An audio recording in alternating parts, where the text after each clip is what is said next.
अरे बहू, तुम भी हमारे साथ बैठकर खाना खाओ ना।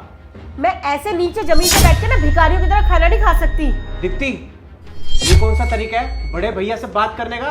पापा ने तुम्हें कितना बोला था कि अगर किसी चीज की जरूरत है तो बता दो, लेकिन नहीं, तुम्हें तो अपनी झूठी शान जो दिखानी थी। किस चीज की कमी महसूस हो रही है तुम्हें? डाइनिंग टेबल की। तो क्या डाइनिंग टेबल के बिना तुम खाना नहीं खा सकती? नहीं खा सकती, और कितना सहना पड़ेगा मुझे। पापा वाज राइट कि ये शादी करके मैं पछताऊंगी। दीप्ति, तुम बात को फालतू में आगे बढ़ा रही हो। सॉरी मांगो भैया से। अरे कोई बात नहीं। सॉरी। आप दोनों खाना खाओ, मैं अभी आती हूँ समझा के उसे।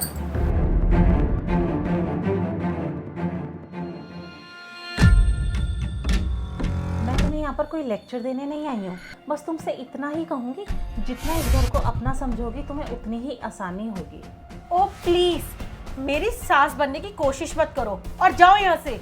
मैं मानती हूँ कि शुरुआत में बहुत परेशानियाँ आती हैं, लेकिन तुम कोशिश ही नहीं करोगी तो कैसे काम चलेगा?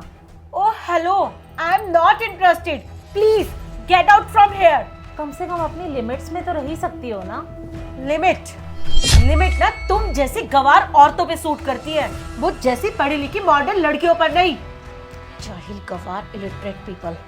Oh hello, I am not an illiterate. Do you understand that? I am topper of the Delhi University.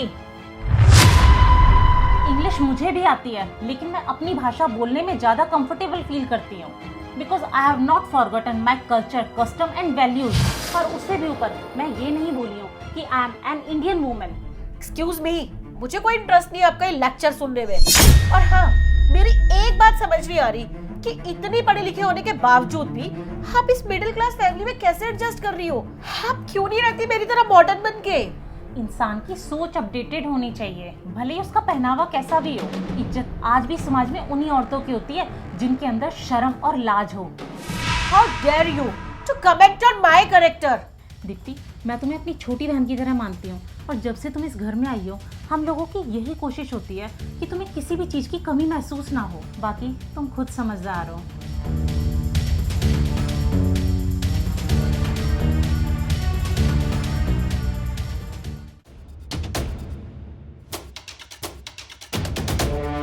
अरे बहू, तुम मायके जा रहे हो तो पहले बता देते, हम कुछ तैयारी तो कर लेते।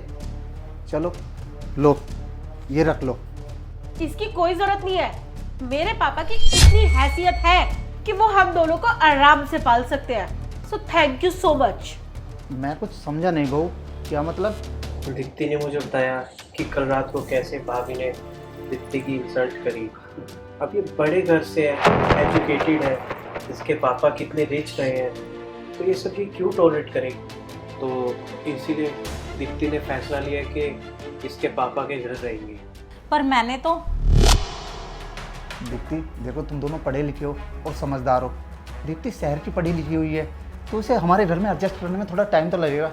और तुम इसके पति हो, इसे समझाओ कैसे रहते हैं बड़े परिवार में। दीप्ति, मैंने ऐसी कौन सी बड़ी बात बोल दी जो तुम्हें इतना बड़ा फैसला लेना पड़ गया? अगर मुझसे कोई गलती हुई है तो मुझे बड़ी बहन समझ के माफ़ कर दो। मैं आगे से ध्यान रखूंगी कि ऐसी गलती दोबारा ना हो। देखो दीप्ति, हम दोनों भाई तुम्हारे जितने पढ़े लिखे तो हैं नहीं, और तुम्हारे यहाँ आने से पहले राखी इस घर को संभालती थी, लेकिन आज से तुम इस घर की मालकिन, और जैसा तुम रहोगी हम वैसा करेंगे। और आगे से घर छोड़ने की बात कभी मत करना। ओ हेलो, मुझे ऐसी मेलो ड्रामेटिक मिडिल क्लास फैमिली में नहीं रहना। देखो भैया, दीप्ति अब फैसला ले चुकी है इस घर को छोड़ के जाने का। अब इसे मत रोकिए। जाओ दीप्ति, जाओ। शुभम, तुम भी तो मेरे साथ आ रहे हो ना? मैं क्यों आऊँगा? अरे घर छोड़ के जाने का फैसला तो तुम्हारा था ना। मैं कहीं नहीं जा रहा। मेरा घर छोड़ के और मेरे भैया को छोड़ के ऐशो आराम की ज़िंदगी तुम्हें चाहिए थी, जो कि ये मिडिल क्लास फैमिली तुम्हें नहीं दे सकती। तो तुम अपने पापा के पास जाओ। वैसे भी कौन सा तुम्हें प्यार की ज़रूरत है? Shubham, I love you. I love you too, but I love my family more than you. प्यार सिर्फ पति पत्नी के बीच नहीं होता, प्यार हर रिश्ते में होता है। मैं तुम्हारे साथ कहीं नहीं जाने वाला। जाओ तुम। नहीं शुभम, मैं तुम्हारे बिना नहीं रह सकती। मैं करूंगी ना, खुद को चेंज करूंगी तुम्हारे लिए, इन सब के लिए। प्लीज मुझे माफ कर दो, मुझसे गलती हो गई। तुम्हें अगर परिवार का सुख नहीं चाहिए तो जाओ, अपने पापा के पास जाओ। नहीं नहीं शुभम, मुझे माफ कर दो, मुझसे गलती हो गई, मैं तुम्हारे बिना नहीं रह सकती, मैं करूंगी ना खुद को चेंज तुम्हारे लिए। प्लीज मुझे अपने से अलग मत करो। आई एम सॉरी भाभी, मुझे माफ कर दो, मुझसे गलती हो गई। मैं प्रॉमिस करती हूँ कि आज के बाद ये गलती दोबारा नहीं करूंगी। प्लीज भाभी। अरे कोई नहीं शुभम, अब कर भी दो माफ।